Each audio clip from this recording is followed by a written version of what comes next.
Important thing excise policy వచ్చింది.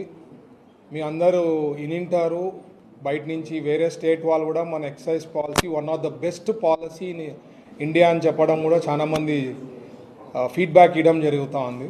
So నేను ఇటీవల కర్నూలులో కొంతమంది నాతో మాట్లాడుతూ ఎక్సైజ్ దాంట్లో పాలసీ వచ్చింది, అది లిక్కర్ షాప్స్ దాంతో కూడా ఏదో కార్టెల్ అయ్యి ఎంఆర్పి కన్నా రేట్లు పెట్టి అమ్మాలా అనే ఉద్దేశం ఉండే వాళ్ళకి నేను మరీ వార్నింగ్ ఇస్తున్నా.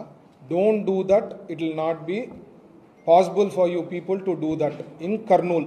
సో మీ ఆలోచనలు ఏమన్నా ఎవరన్నా ఉన్నాయండి, మా పార్టీ వాళ్ళు కానీ ఏ పార్టీ అన్నా కానీ, we will not allow anything above MRP.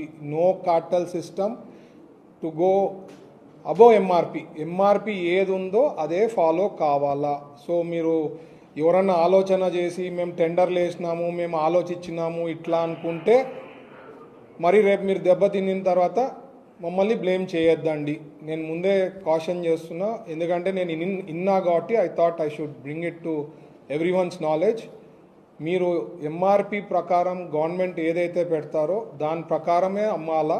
So దాని తగ్గట్టుగా మీరు ప్లాన్ చేసుకొని మీరు టెండర్స్ వేసుకోండి. మీరు ఏదో ఊహించుకొని మీరు పొరపాటు చేస్తే మాత్రం గవర్నమెంట్కి బ్యాడ్ నేమ్ వచ్చేది ఏదన్నా ఉందంటే మాత్రం టాలరేట్ చేసేది లేదు.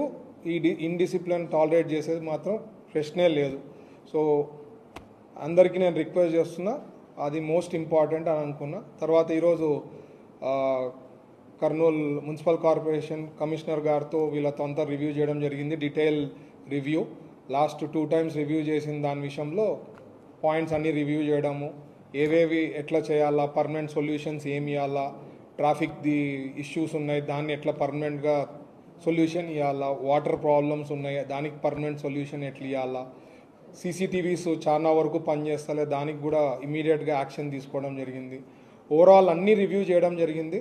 సో అవన్నీ కూడా మా కమిషనర్ గారికి అందరికీ అఫీషియల్స్కి రిక్వెస్ట్ చేసినాను, ఏవైతే టైం స్పెండ్ చేసామో అవన్నీ కూడా తొందరగా కంప్లీట్ చేయమని చెప్పి చెప్పడం జరిగిందండి. Thank you.